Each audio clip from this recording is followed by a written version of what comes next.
Ya estamos en contacto con la Asociación Cultural Belgraniana, ya tenemos al profesor Germán López en nuestro programa. Es un gran honor poder recibirte una vez más, profe, abriendo esta primera semana de noviembre, ¿no? Con temas muy interesantes. Así que muchas gracias por estar, buenas tardes.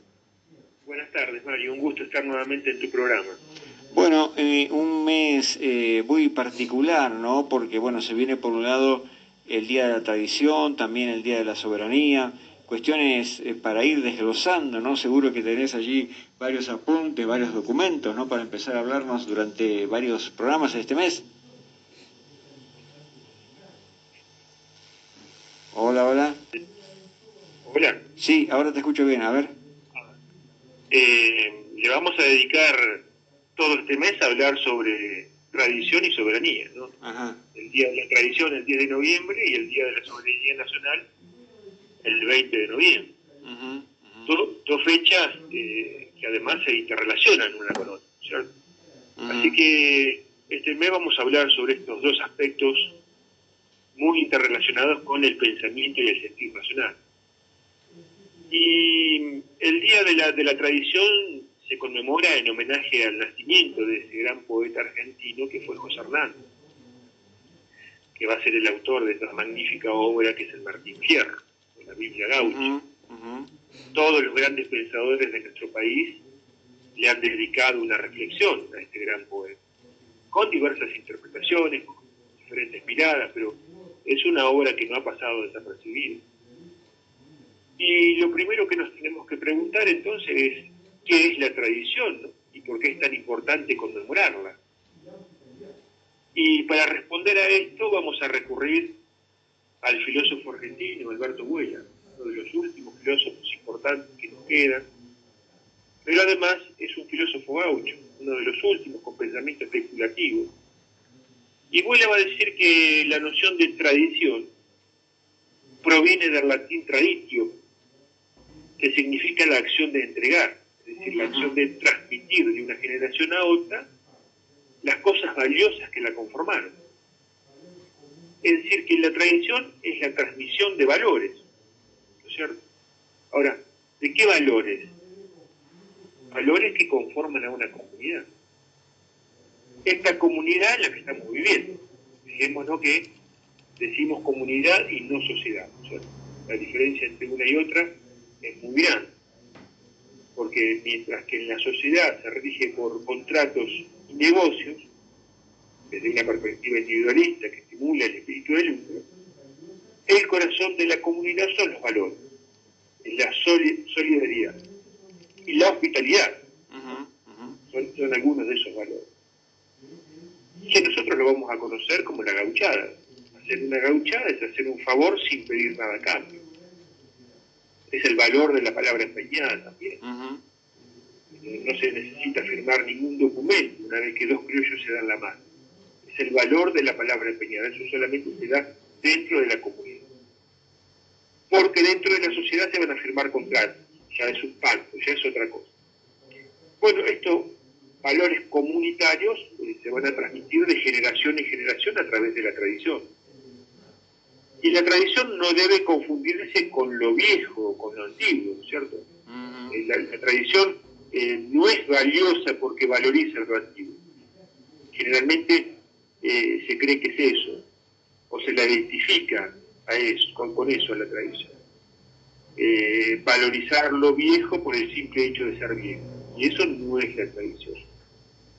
La tradición es valiosa porque rescata los valores comunitarios, que finalmente son los únicos que nos permiten vivir bien, que es el bien vivir, que no debe confundirse con el bienestar.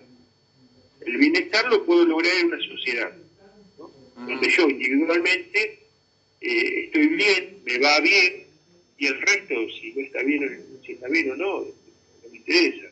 Me desentiendo de todos los demás. En cambio, el bien vivir hacia la comunidad. Es cuando las personas se organizan libremente. No para buscar el beneficio propio, sino el de los demás. Estamos hablando de cosas que se hacen todos los días en una comunidad. Por ejemplo, lo hacen las sociedades de fomento, lo hacen las juntas vecinales, las asociaciones civiles, las iglesias, los clubes de barrio, etcétera, etcétera. Todas instituciones que trabajan para la comunidad y para el bien vivir. Bueno, esto se transmite a través de la tradición. Y la tradición no debe confundirse con el conservadorismo. El conservadorismo en general guarda todo, lo valioso y lo que no es. Para el conservador, lo viejo vale por viejo, mientras que en la tradición, lo viejo vale en tanto portador de valores. Y la tradición, para nosotros, es algo vivo, no es el recuerdo de cosas antiguas. La tradición es algo vivo porque encarna los valores que constituyen la identidad de un pueblo. Estos valores de la tradición nacional se han encarnado en nuestra América en un sujeto histórico, que es el criollo, que es el gaucho, en tanto que representante más acabado de nuestra raza. Cuando hablamos de raza en Hispanoamérica, como siempre decimos, no tiene un sentido biológico, ¿no? Sino puramente espiritual y cultural, que se da por la simbiosis de dos cosmovisiones, es la cosmovisión indígena y la cosmovisión europea encarnada en el otro. Y de ahí surge el criollo, ahí surge el mestizo. Ni tan indio ni tan europeo, como decía Bolívar en su carta de Jamaica en 1815. Bueno, este criollo se expresa según su ámbito de pertenencia.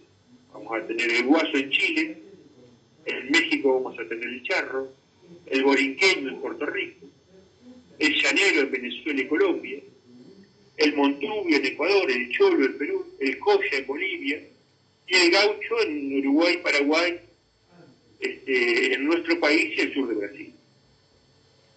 En definitiva, es el arquetipo de hombre americano que, siendo de genuina estirpe hispánica, dice Alberto Vuela, nos distingue de España. Ni tan español ni tan indio, somos criollos. Bueno, esta tradición nacional en literatura argentina va a tener tres grandes exponentes. El Facundo, en Civilización y Barbarie, 1845, de Sarmiento, el Martín Fierro de José Hernández y el Payador de Leopoldo Lugones. La mejor descripción que hace del gaucho lo hace Sarmiento en el Facundo. El mismo Sarmiento que denostó el elemento criollo, ¿no? Relacionándolo con la barbarie y escribiendo la Mitre, diciendo: no trate de economizar sangre de gauchos. Este es un abono que es preciso hacer útil al país. La sangre es lo único que tienen de seres humanos esos salvajes. Bueno, antes del genocidio indígena hubo un genocidio gaucho. En función de esta idea de que no había que ahorrar sangre de gaucho. En esas guerras que se hicieron al interior de las provincias, se calcula que murieron más de 30.000 criollos, más de 30.000 gauchos. Pero bueno, pese a esto, ese mismo Sarmiento es quien rescata la figura del gaucho, ¿no? Y lo hace de un modo magnífico en los primeros capítulos del Facundo. Ahí cuando habla del rascador, cuando habla del payador. Y después va a decir que todo lo demás son mentiras a designio. Eso se lo va a decir al general Paz. Al general Paz en una carta. Dice, todo lo demás son todas mentiras a designio. Bueno, por eso Borges lo va a criticar diciendo Sarmiento, y va a decir textualmente, Sarmiento, norteamericanizado indio bravo, gran odiador y desentendedor de los criollos, no se europeizó, con su fe de hombre recién venido a la cultura, y espera milagros de ella. Así se refería Borges de Sarmiento. El mismo Borges que rescata la figura del criollo en un libro escrito en 1927 que se llama El tamaño de mi esmeralda, donde dice, y abro cita, dice: a los criollos les quiero hablar, a los hombres que en esta tierra se sienten vivir y morir, no a los que creen que el sol y la luna están en Europa, tierra de desterrados natos, de nostalgiosos de lo lejano y lo ajeno. Ellos son los gringos de veras, autorícelo o no su sangre, y con ellos no habla mi tú. Quiero conversar con nosotros, con los muchachos querencieros y nuestros, que no le achican la realidad de este país. Mi argumento de hoy es la patria, lo que hay en ella de presente, de pasado y de venidero. Y conste que lo venidero nunca se anima a ser presente del todo sin antes ensayar. Ese ensayo es la esperanza. Bendita sea esperanza, memoria del futuro, olorcito de lo porvenir, palote de Dios. Esto dice Borges. Y continúa, dice, y se pregunta, ¿qué hemos hecho los argentinos? Se pregunta Borges. Dice, el arrojamiento de los ingleses de Buenos Aires fue la primera hazaña criolla. La guerra de la independencia fue el grandor romántico que en estos tiempos convenía. Y continúa respondiendo a esta pregunta, ¿no? Y haciendo una reseña de lo que hemos hecho los criollos. Bueno, ese libro se llama El tamaño de mi esperanza. Después abdicó de estas ideas, pero el libro quedó. Sí, sí. Bueno,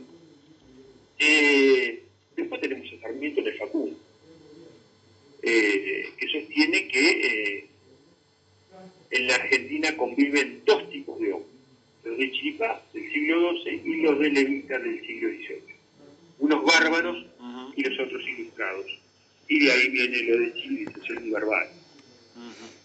Y después tenemos El payador de Leopoldo Lugones, la gran obra también, donde busca enseñarle a los inmigrantes que vivían en el país la épica de la gente emancipadora. Es decir, está dirigido a señalar valores y prototipos de personalidades que necesitaba la nación, desde la lógica de Lugones. Ahí viene la exaltación del gaucho.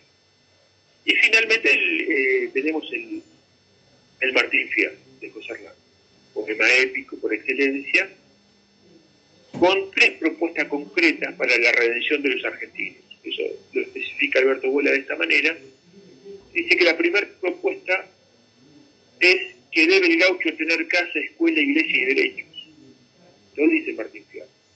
Cualquier gobierno que se precie de justo le tiene que garantizar a su pueblo casa, escuela, iglesia y derechos, lo mínimo para vivir en una sociedad. Y para lograr esto, Martín Fierro nos indica un método. Dice que el fuego para calentar debe ir siempre por debajo. Ese abajo es el pueblo. Esto va, por supuesto, en contra de las vanguardias ilustradas que supuestamente son los que saben gobernar. Y ese pueblo tiene que tener una conducción. Tiene el gaucho que aguantar hasta que lo trague el hoyo o hasta que venga algún criollo en la tierra Samantha. Esa es la verdadera conducción. Hasta que venga algún criollo en la tierra Samantha. Por eso es la obra más importante, a mi criterio, es el Martín Fierro, porque es un poema épico. Y no son muchos los países que cuentan con un poema épico, que describe el etos de un pueblo. Cuando hablamos de etos, hablamos de uso, carácter, modo, costumbre, que hacen al núcleo identitario del pueblo. Hoy, en proceso de disolución, lamentablemente. Se está rompiendo. Terrible. Sí. Generalmente son países muy importantes los que cuentan con un poema épico. Son pueblos con muchísima fuerza moral y espiritual, ¿cierto? Como somos nosotros, como es nuestro pueblo. Son pueblos que tienen algo para decirnos en el poema épico. Porque esto revela las condiciones vitales del pueblo. Y el poema épico es la actitud espiritual que ese pueblo tiene, dice Lugones. Que era eso lo que veían los griegos en sus poemas épicos, ¿no? La actitud espiritual de su gente. Por eso, la importancia de que toda persona conozca el poema épico de su país. Porque así se relata cómo se lucha para alcanzar la dignidad humana, que no es otra cosa que luchar por la libertad y la justicia. Esto dice Lugones. principios que llevan inevitablemente a la idea de patria y que representan el vínculo oral de la nacionalidad. Así lo entendían los griegos. Por eso es importante la enseñanza de Martín Fierro en las escuelas. El poema épico por excelencia. Lamentablemente se enseña muy poco o casi no se. Es más, quedan pocos profesores que pueden interpretarlo. Claro, es otro porque tema. no basta, Sí, sí. claro, no basta con tener conocimientos sobre literatura. Además se debe conocer el mundo criollo. Y esa cultura nos la han arrancado. Nosotros no conocemos la cultura criolla, la cultura de nuestros gauchos. Es el estranamiento de nuestra propia cultura y de nuestra propia tradición. Es un síntoma de decadencia, ¿no?, de un país. Y el otro rasgo que se vincula con un poema épico es la creencia religiosa, es decir, el sentido de trascendencia que tenía el gaucho, su vínculo con Dios, porque la libertad y la justicia no son compatibles con las ideas materialistas que se hubo. Bueno, estos principios éticos de libertad y de justicia le permiten decir a un gaucho como Artigas: aquí nadie es más que nadie. Es una hermosa frase, aquí nadie es más que nadie. Bueno, y José Hernández le hace decir a Martín Fierro: para mí la tierra es chica y si pudiera ser mayor, ni la víbora me pica ni quema mi frente el sol. Un pueblo que piensa en estos términos es invencible, Mario. Claro, sí. Y se ha hecho mucho por quebrar la voluntad de un pueblo que piensa así. Sí, por eso, exacto. Por eso se lo ataca en sus tradiciones. Y se ridiculiza muchas veces, ¿no? Se trata de ridiculizar todo esto, toda esa cultura. Claro. Porque la tradición es el lugar más importante, porque es la transmisión de los valores. Si nosotros lo vemos de esa manera, ahí le damos el valor que tiene la tradición. Bueno, esto de que se lo ridiculiza y se ataca las tradiciones, por ejemplo, la Universidad de Buenos Aires lanzó una diplomatura sobre la cantante Taylor Swift, no para estudiar su música y la conexión de sus letras con la cultura popular estadounidense del siglo XIX. A mí me parece muy bien. Si paralelamente esto va acompañado con otra diplomatura sobre el impacto de la música de José Larralde, por ejemplo, de Atahualpa Yupanqui. Claro, y sí, ahí sería coherente. Claro, ahí sería tenemos, sí. Ahí sí, tenemos que partir por la preferencia por lo propio, la preferencia por nosotros mismos, como dice Bueno. Que no significa desestimar el resto, pero primero tengo que conocer mi cultura.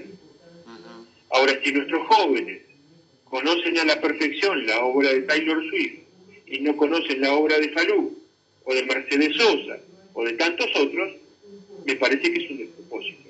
Porque mientras Taylor Swift defiende y difunde sus tradiciones, la música popular country del siglo XIX y el sueño americano, es decir, difunde los valores de su sociedad, nosotros no conocemos a nuestro pueblo. Mientras ella es profundamente tradicionalista, nosotros no lo somos. No conocemos la música de nuestra tierra. Y ese es un profundo problema de identidad. Entonces, se trata de difundir mucho a Taylor Swift, pero paralelamente también hay que difundir mucho a nuestros poetas, a nuestros artistas y cantantes, ¿no? Que defiendan nuestra tradición, que defiendan nuestra tradición. Hay que hacer diplomaturas, hay que hacer cursos, etcétera, sobre la difusión de nuestros grandes poetas.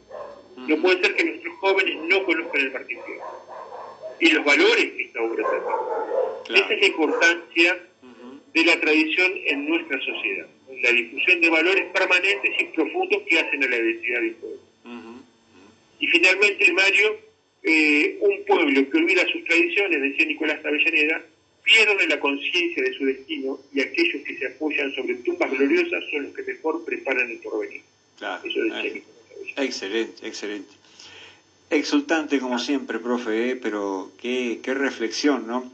Como diría Nietzsche, qué golpe del martillo sobre el yunque, ¿no? Acabas de dar, profe, porque no es directo lo que marcás, ¿no? Es decir, esa emulación que siempre se da y en retrospectiva uno puede observar esto y no hay una coherencia, es decir, no hay una similitud, una simetría, ¿no?, con la cultura nacional. Y vos sabés que quería, para cerrar, comentarte también que hace unos días escuché en una radio capitalina esto que vos venís marcando sobre lo que nos dejaron los conquistadores o los españoles que llegaron a América, ¿no?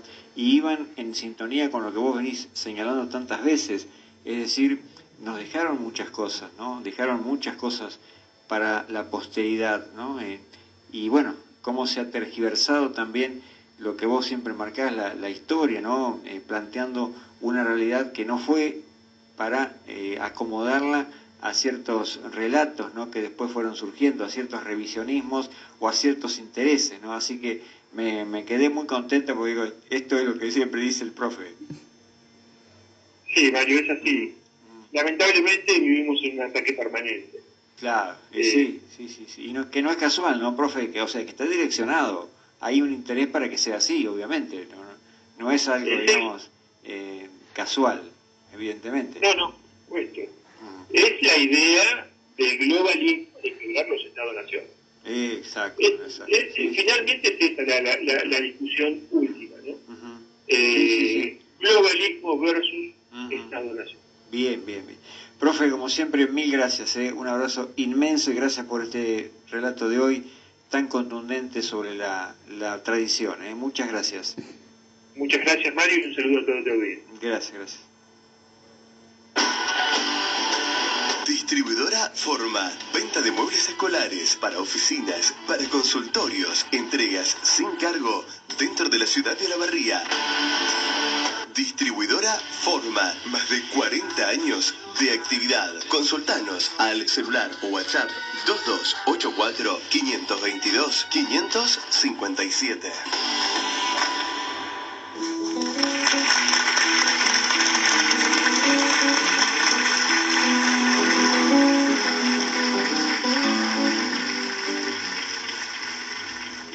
A vos, hermano argentino, hermano sin distinción, que a punta de corazón está forjando el destino. Andemos este camino de la patria potestad, esgrimiendo la verdad sin soberbia que la mande, como soñaron los grandes de nuestra civilidad, con sacrificio, coraje y algo fundamental, la honradez vertical sin traiciones ni pillaje. No te manche el sabalaje ni entrando a su chiquero. Aprendamos del hornero un señorito entre el barro y jamás trepar al carro tramposo del ventajero. Hasta los perros pastores saben por sabia y por vieja que una majada no rinde con más carneros que ovejas. Que riegue nuestro sudor por goteo la pradera y brotarán las banderas de paz, trabajo y amor. Pero el que siembra dolor ha de cosechar heridas, y al final de la partida termina salto de mata como veneno con patas arrastrándose en la vida. Como en pedigüeña ida un arroyo de verano, que termina en un pantano, futura agua podrida. Renacuajos a medida de tifodeo paisaje, empilchan con buenos trajes sin pudor y sin decencia. Pero hay un Dios que sentencia sin frontera que lo ataje. Si hasta los perros pastores saben por sabia y por vieja, si una manada no rinde por más carneros que ovejas. Basta de sombras rastreras y de satanes con guantes, seamos fertilizantes y también curavicheras. Elijamos la manera obrando con sensatez, con un Moreno tal vez, o San Martín en su vallo, o con lo mejor de mayo de 1810. Y que nos duelan las mellas del corvo de los gigantes que fueron preponderantes por un cielo con estrellas, para que nos guíen ellas con sentido americano, con urnas y sin tiranos, demagogos infecundos, y que nos conozca el mundo por criollos y soberanos. Hasta los perros pastores saben, por sabia y por vieja, que una majada no rinde con más carneros que ovejas. Por eso, juntos paisanos, argentinazo rotundo, sepan que en el sur del mundo hay criollos y soberanos.